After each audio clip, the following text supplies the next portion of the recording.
It wasn't made clear to me as a little boy that my pride of place pertained to symbolizing America's victory at sea. And in Pittsburgh, by association with the university, it wasn't made clear to me. Instead, what was made clear to me was that I was insignificant and meant nothing to anybody, was hated, was attacked and violated and tortured, and they threatened to kill me if I said anything in protest.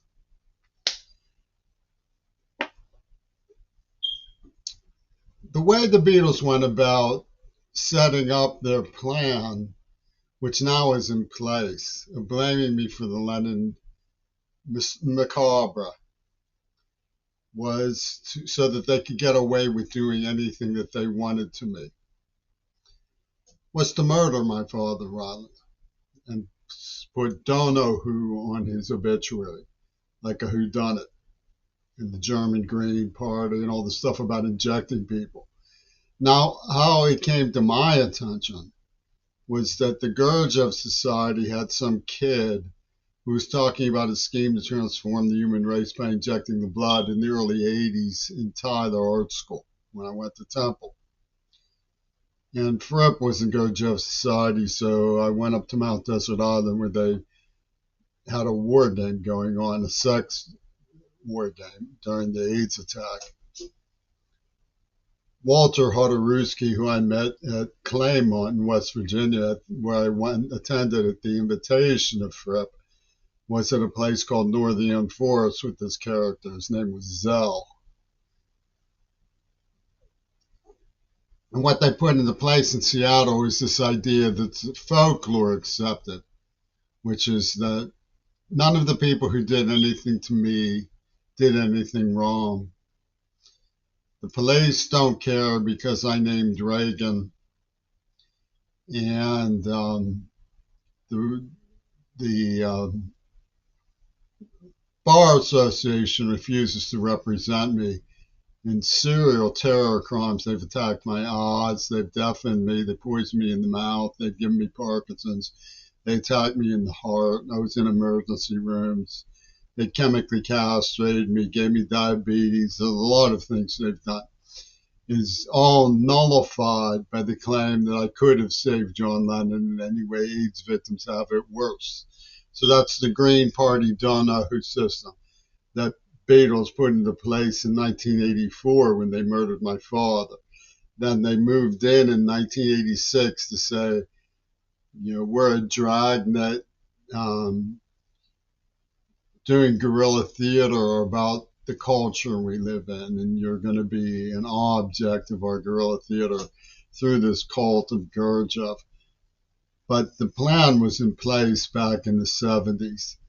Gail Carolyn Burston has a likeness on a 1979 record of Robert Fripp, and she was never arrested because she was Israeli.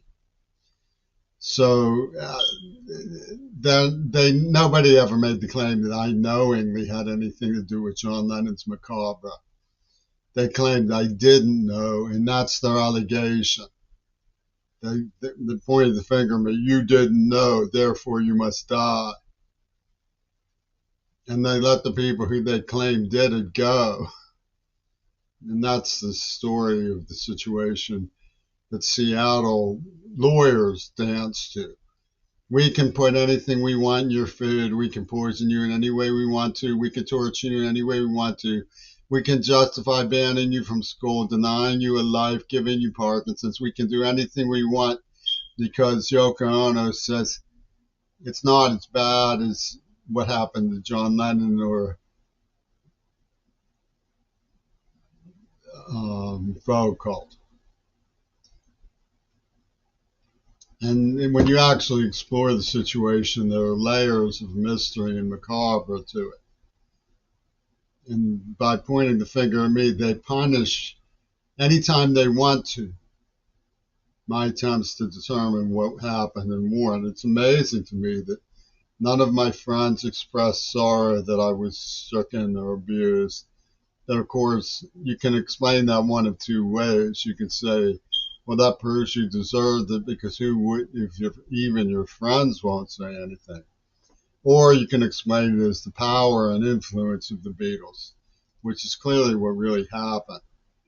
I've appealed to people. There's a gang called the League of Crafty Guitarists. They've never said anything about the neuroplasm or the suspicious way that the behavioral researchers and brain surgeons who played King Crimson for me when I was 9 years old with a song about neurosurgeons were behind and named in the documents about the nerve agent that was forced on me as a little boy that left me deaf and contributed to my semi-paralytic syndrome, where it's now even hard for me to write my testimony or keep track of my academic research. They're faithful devotees of the Swami and his cheap thrills music industry. It's a pretty sad scapegoat situation. And it doesn't get any better with Yoko Ono talking to Putin, which she does and stuff. They put it on as like a laughing stock about America. In turns, I'd put it a little differently. I prefer JFK to Donald Trump. I certainly prefer what JFK would have made of my life to what Donald Trump has made of my life and death.